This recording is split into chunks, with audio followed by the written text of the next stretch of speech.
The blue dot on your phone says you are stuck in traffic. The algorithm sees a blocked artery. It tells you to wait. Reality on the ground operates entirely differently. Welcome to the chaotic pulse of Circle Station. Engines roar. Conductors shout destinations into the humid air. Horns blare in a complex rhythmic percussion. To an outsider, this looks like pure disorder, but look closer at the hand-painted signs on the windscreens. Every vehicle bears a specific code of nodes and destinations. This is not random. It is an intricate, peer-to-peer transit architecture. Corporate routing apps rely on top-down satellite maps. They see fixed lanes and static highways.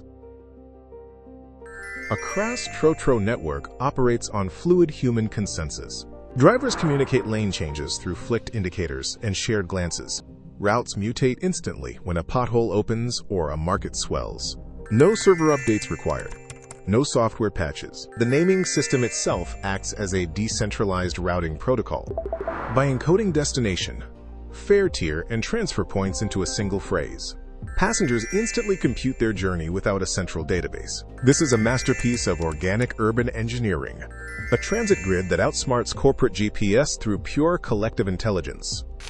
For decades, municipal authorities drew up master plans. They promised sleek, centralized bus rapid transit.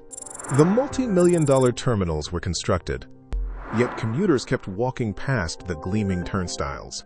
Why? Because rigidity is incompatible with street economics. A Trotro stops wherever a hand raises. It absorbs unexpected surges effortlessly. Corporate transit tries to schedule humanity. The Trotro network is scheduled by humanity itself. Let us examine the economic engine beneath the chassis.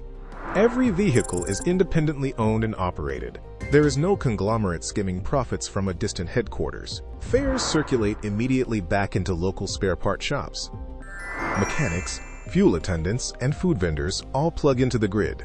It is a complete socio-economic ecosystem. Silicon Valley software engineers spend millions trying to replicate this. They call it algorithmic ride pooling. Yet, Accra solved the routing puzzle decades ago without an app. Next, we examine how spare parts and mechanics keep the fleet alive.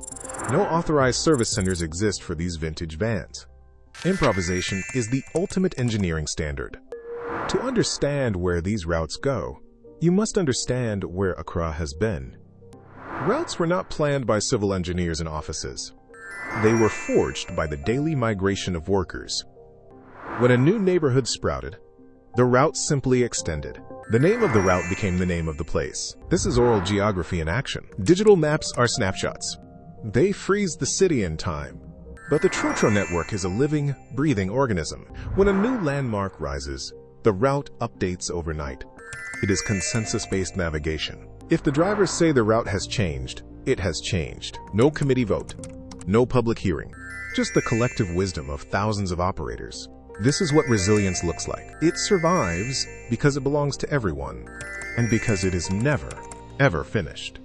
It is a permanent beta of urban mobility. Next, we see how the mate manages the flow. The mate is the conductor, the accountant, and the navigator. They are the real-time routing algorithm, managing the capacity of a vehicle in real time. To truly grasp the genius of this transit grid, we must look at how new routes are born.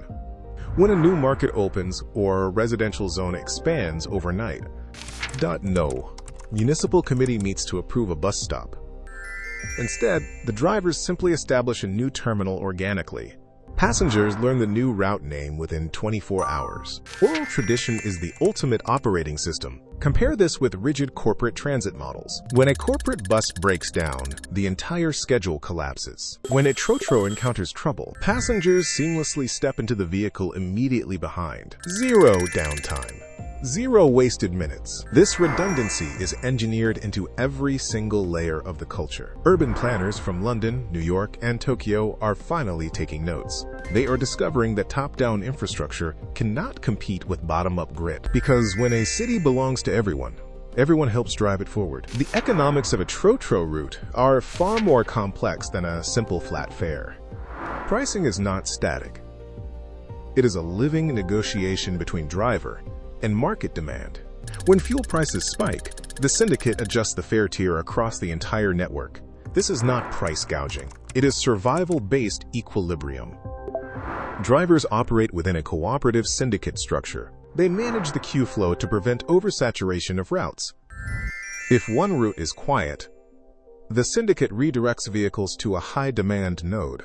It is a hyper-responsive market mechanism. Drivers survive by reading the city's pulse. They know exactly when the market closes. They know exactly when the school gates open. This is data-driven transit. Without the computers, the syndicate ensures every driver gets a fair share of the route. It prevents the cutthroat competition that plagues ride-hailing apps. Instead, it fosters a culture of mutual support, because when one vehicle fails, the syndicate loses revenue. So they invest in each other's success. This is the true secret of Accra's transit grid. It is not just about moving people. It is about building a community that moves together. This is the power of the Trotro, a system that thrives on the very chaos that others fear. This is the ultimate triumph of street-level ingenuity. While tech giants try to code the perfect transit map, Accra's drivers and mates have already built the living future.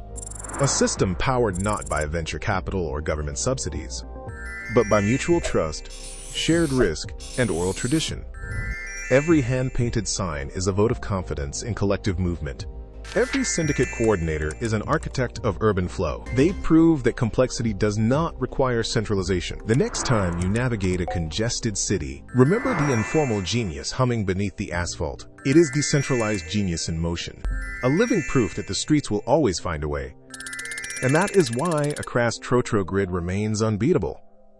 An enduring masterpiece of human mobility. Built by the people, driven by the streets.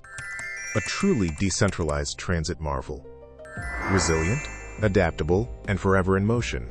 That is the story of Accra's Trotro grid. An inspiration for cities everywhere.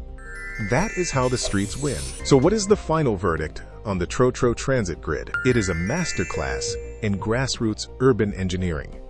A living blueprint for how cities of the future should move. While tech monopolies build walled gardens, Accra built an open-source highway of humanity.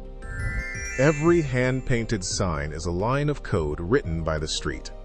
Every mate and driver is a node in an unhackable network. When software fails, human collaboration endures. That is the true triumph of decentralized genius. A system that refuses to be optimized out of existence, proving once and for all that the smartest routing engine on Earth is the collective will of the people moving together. That is the power of the Trotro. That is how the streets win.